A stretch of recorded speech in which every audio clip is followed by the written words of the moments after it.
Hello, everyone, and welcome to a special TechRaptor preview. My name is Christian Buckley. I am social lead. Joining me today is, Courtney Ehrenhoffler, staff writer. and you, Courtney, have played Forspoken, the upcoming Square Enix RPG. I got to preview it they just held an event in New York City. I got to preview chapters 2, 3, and 5. And you have a full write up that should be live now on techraptor.net if you want Courtney's full thoughts on the game. But I have a few questions for you. As a Square Enix enjoyer, they've really pumped up the stakes and writing they put into this game and establishing its world. So, having an extended amount of time with the game, how do you feel adjusting into the world and getting to know Frey? She was really easy to get acquainted with. She's also a New Yorker, and I think that's why they had marketing stuff there. And she did feel really relatable, and she felt like, okay, yeah, like I could meet this person on the street, kind of a thing. She at first seems really overwhelmed, which is like the one thing that obviously I'm not actually in a fantasy world. So I'm like, okay, forget being overwhelmed. Like, I have more questions. But she definitely takes a very straightforward approach to asking about the world and about its inhabitants and, dealing with the widespread corruption of the break that there is. How does that work from a setup standpoint? Is that mainly like your fog of war for the map? Because this is an open world. Is that your motivation from the jump? Like, clear out some of the break and then you'll be able to explore more of the world? Not exactly.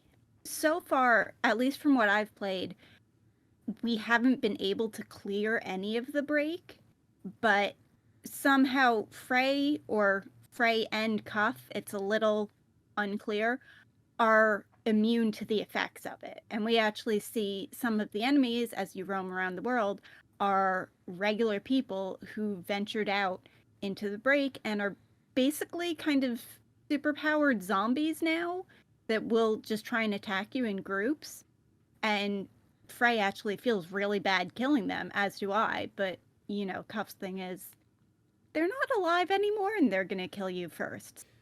You mentioned other characters, and I think something that might be unclear based off of the on looking just at marketing is maybe the tone that's in this game, right? Because you have Frey, who we've talked about being relatable and a New Yorker in this fantasy world that sounds like it has dealt with some things. Uh, and having a wide cast of characters, do you find the interactions between Frey and the people who live in Athia, does it feel natural? Does it feel like it's quippy, or do you find a nice balance of what you've alluded to of like heartfelt connections with Frey as you progress and serious stuff going on? It definitely starts off hostile as she learns about these people, and especially as people start showing her kindness, that's really what mellows her out. Like, she still has trust issues. She doesn't really come across like she trusts anyone, not even Cuff, and they're literally physically attached. Right.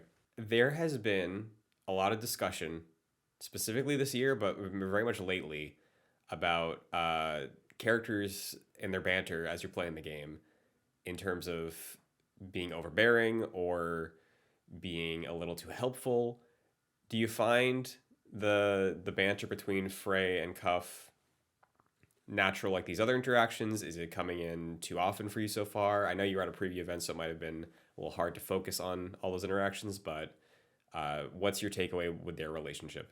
They have a really interesting relationship. They're both very snarky, very sarcastic individuals, but at the same time, they are literally physically attached. Like, you see Frey try and take off Cuff at one point. Like, she starts like bashing it on a rock and everything, and she can't. He's like magically fused to her, which he accepts a lot more easily than she does. I mean, he starts out, Cuff is very much the one who knows what's going on, who can tell her, like, this is Athia, like, people have been corrupted and everything, who, like, kind of gives you your bearings at first.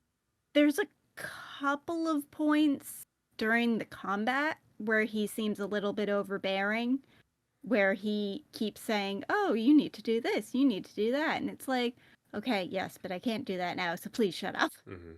Well, speaking of combat, gameplay wise, this is, like we mentioned a little bit before, an open world, and we talked a bit about the exploration.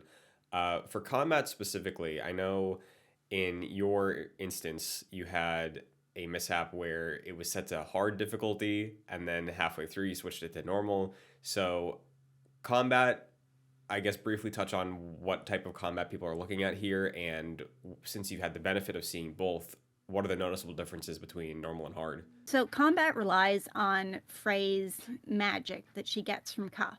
She's able to switch between different types of magic. This time I only got to use the earth magic, but in the previous one I got to use like the earth and the fire. And each type of magic has its own play style, and you can level up and learn different support abilities, offensive abilities.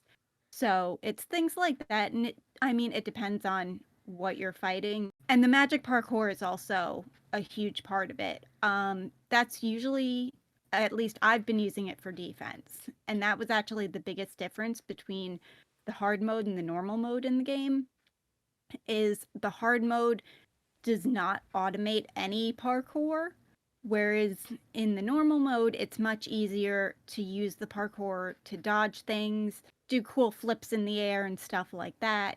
It makes it a lot harder to get hit, which is nice, even though you're by no means immune.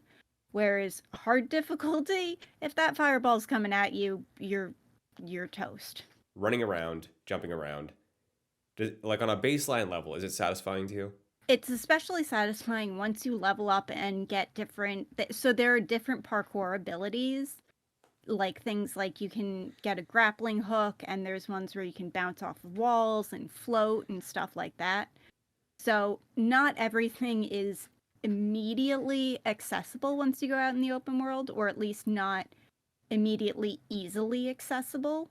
So it's still like there's definitely challenges getting around, but it is a lot of fun, and you do have to keep a balance on they have a stamina gauge, and you can only use the parkour abilities for so long with the stamina gauge, and you have to balance that with using it in combat if you run into enemies as well. I actually got to talk to some of the developers while I was at the event, and they said the entire world was built from the ground up, designed for the parkour stuff.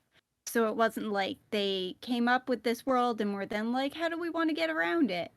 It's all meant to be parkour traversable, which I think is really cool. And it is a really fun way to get around once you get the hang of it. There's definitely a learning curve as you go along, and at first like I kept running into walls and things Hmm.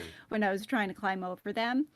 But once you and Frey, get your bearings a bit more, it's really cool. And you've played it on PS5 at the event, right? Yep. This is a pretty big game that PlayStation's been pushing as an exclusive. It's not a PS4. Does it feel next gen? Were you impressed? Because it's a good looking game from what I've seen. I wasn't a fan of the haptic feedback that they have with the controllers, with the trigger buttons. Yeah. So that for me was like a little off. But we had a presentation before the event and about like all of the different like the fast loading that the PS5 offers for the parkour traversal and everything, because like everything looks really good. There's just so much there as well in the open world, because even though there's not a whole lot of NPCs, at least for where I was, there's different materials to gather. There's always like groups of enemies around. There's mana pools that you can go and grab so you can level up. There's like little pilgrims rest houses, and there are a whole bunch of side quests and stuff that you can do. In terms of Frey as a character, you as a player, what are we looking at here? Is this a skill tree based system? Are you finding a lot of pickups to incentivize your exploration in the world for like crafting or gear stuff? What's the main bread and butter? There is a skill tree, but it's not what I think of as a typical skill tree. Um, and you go along and you get mana and experience points as you defeat enemies. And like I said, there's like little mana pools scattered around that you can level up your spells and stuff, some of the skills are only available if you reach certain points on the map. And it will tell you, but if you want that ability, you got to go there. You can't, like, grind around it, basically. And there's a ton of crafting stuff out there that the crafting system I enjoyed so far. I'm It definitely seems like I only got to see a slice of it, though. It seemed like there was a lot more available. Like, there were a ton of materials that I picked up that I wasn't able to use because I didn't have recipes for anything. But, like, just the basic upgrading, how many healing draughts you can take with you, and just making healing draughts and upgrading, like, your cloak and your necklace type of stuff. Well, are there any other elements of your time with Forspoken that really stood out to you? I know there's a demo out now for people who might be curious. They dropped that during the Game Awards last week. But anything you want to say to potential people that might be curious? Again, your full preview written up on TechRaptor.net as of right now, but the floor is yours.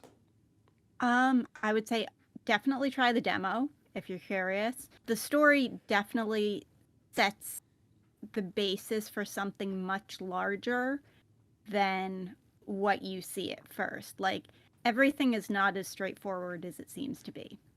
Hearing that is reassuring, and I'm excited to learn more and get my hands on it personally. But thank you for sitting down to answer my questions, Courtney. I'm sure many people appreciate that.